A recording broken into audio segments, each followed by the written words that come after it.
Have you ever seen those paintings from hundreds of years ago with the UFO clearly depicted in the background? There's a few. Throughout history, humanity has looked to the sky and wondered about the possibilities. But every now and then, something unusual is detected. In a very elliptical high polar orbit, there's been a satellite circling the Earth for 13,000 years. Detected by Nikola Tesla in 1899, he discovered an electrical signal that appeared intelligent in origin. The signal was repeated periodically with such clear suggestion of number and order that Tesla believed he was receiving communication signals from Mars.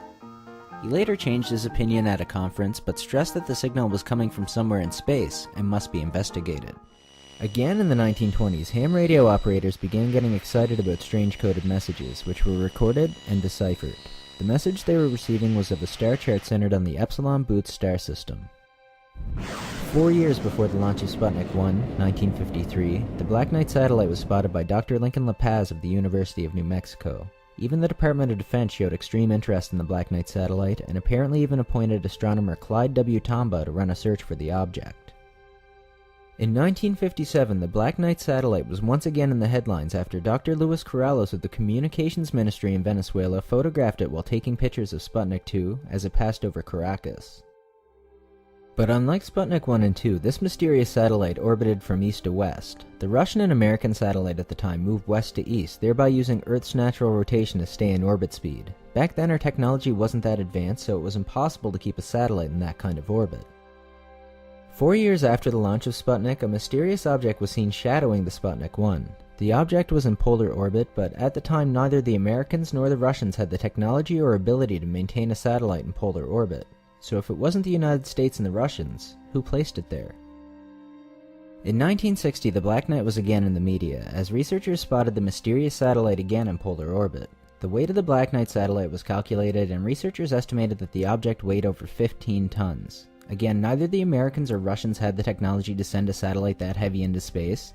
Research shows that the Black Knight moved twice as fast as any other man-made object in orbit.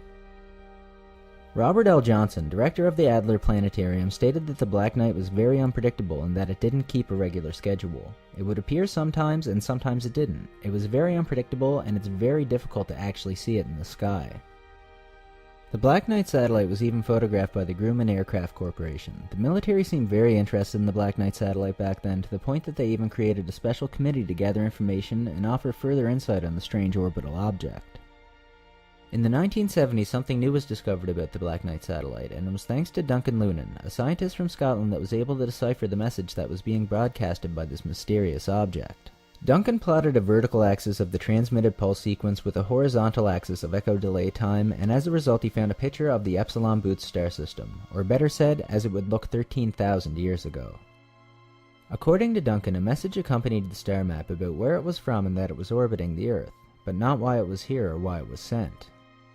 One of the most compelling pieces of evidence about the Black Knight's existence was when a meteor entered Earth's atmosphere over Chelyabinsk in 2013. Captured on camera was the moment that the object appeared to approach the meteor, scan it, and destroy it in the sky. The meteor then disintegrated.